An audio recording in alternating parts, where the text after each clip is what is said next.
He created something people can't contradict, his own discipline. The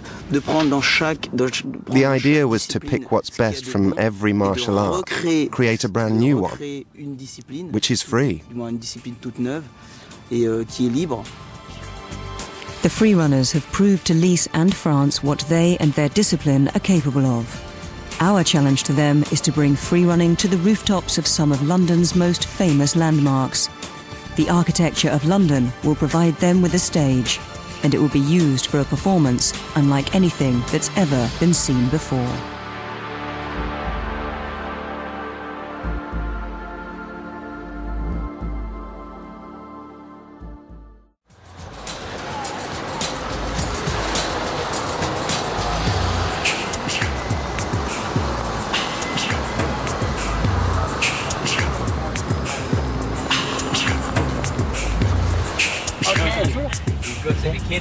Hurry up! Okay, lad. I'm a cat.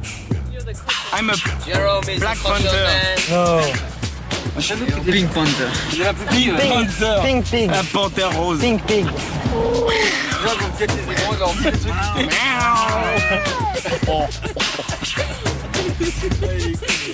Tu filmes pas, hein? For the next 5 weeks, London will be home to Sebastian, Johan and Jerome, and home to a spectacular demonstration of freerunning. While work is underway to convince some of London's greatest landmarks to open their doors and rooftops, the freerunners must prepare themselves for their greatest challenge. It's time to get a feel for London.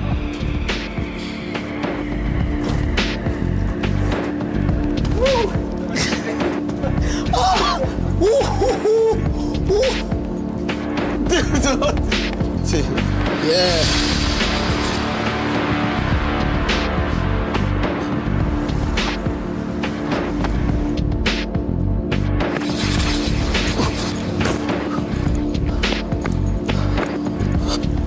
I think living in big cities like London, it's a crazy life. People don't look around them. They go straight on, they go to work, then go home, then sleep, then wake up, then go. It's not pleasant. I think life in the city is too stressful as it is. We see the city as a playground. On voit la ville comme un terrain de jeu.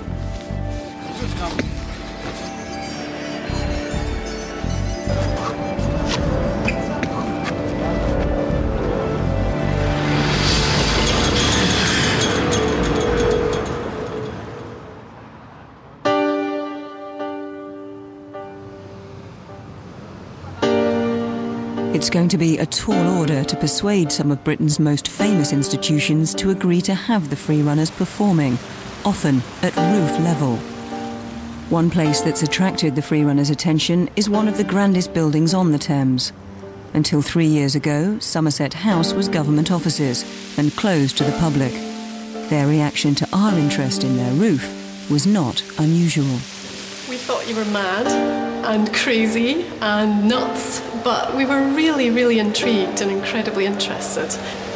These buildings do speak about tradition and splendour and luxury and times past. They're steeped in history.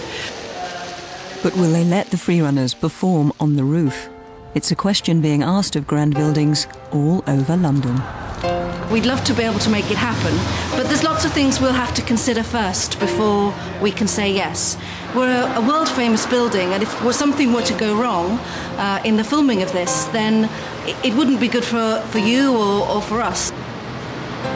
You think about a bunch of guys running around the rooftop of some of our most important monuments, like the Albert Hall, for example, is an extraordinary thing. And what I like about it is it's actually corrupting the original sort of use. It was designed quite carefully to perform a certain job, and the roof was not seen as a functional element.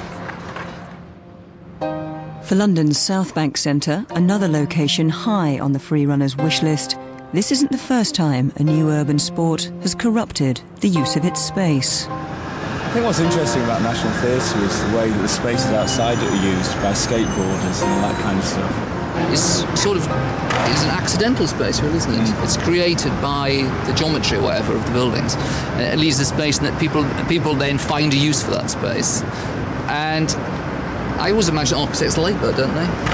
That something unplanned happens. Before any buildings will give permission for death-defying antics, the free runners have to visit each location to work out their potential moves.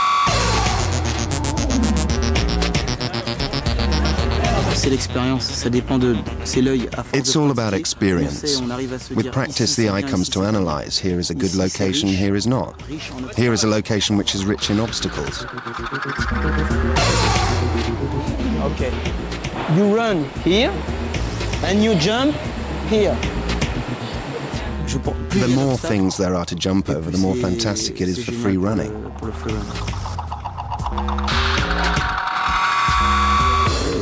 A principle of free running is that you must always go forward. There is always a path. From this point here, you can arrive at that point there. Whatever the path may be, you never go backwards. Quel qu'en soit le chemin, mais on ne va pas en arrière. Il y a toujours un chemin. Free your mind.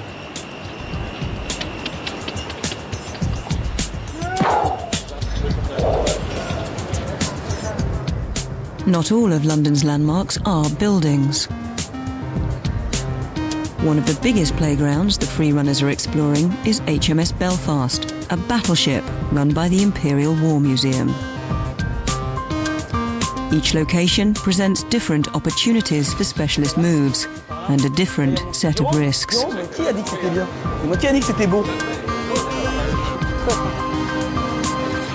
For Sebastian, one of the biggest is a potential jump he's spotted from one of the highest points on the ship.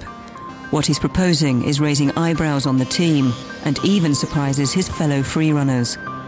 He thinks he can make the enormous jump from the top of the Admiral's Bridge down onto the gun turret, 2 stories below. Mais pour être bien, je préfère être bien en haut, bien faire mon truc. Et tu sais, je me dis, limite, on va avoir des surprises parce que je me dis, de toute façon, on va vraiment arriver tout au fond là-bas.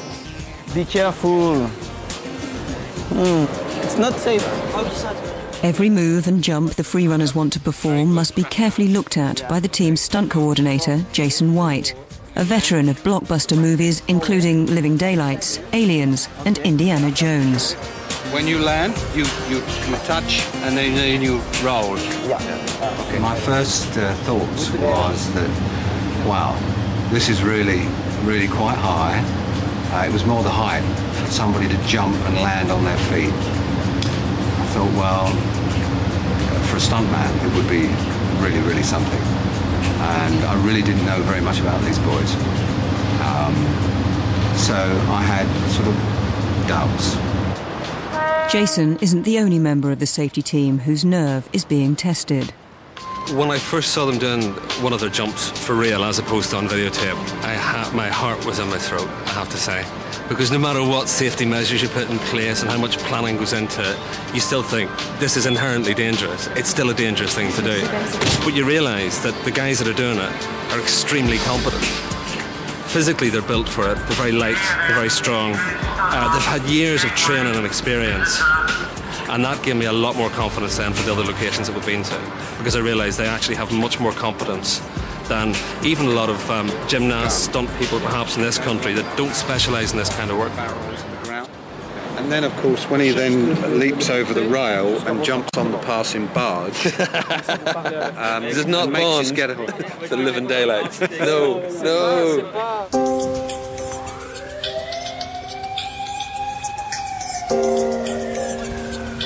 The free runners have visited over a dozen locations to choreograph their moves. While negotiations for access continue behind the scenes, they begin to physically prepare for the challenge ahead. Practice is the most important thing in free run. Without practice, you can't do anything.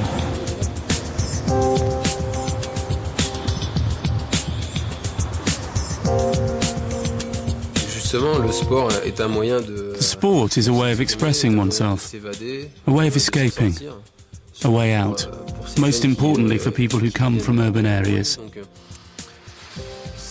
It's good, because it allows you to see many things, and I'm happy because it sets them free. En tout cas, moi, je suis content parce que ça leur permet de s'en sortir.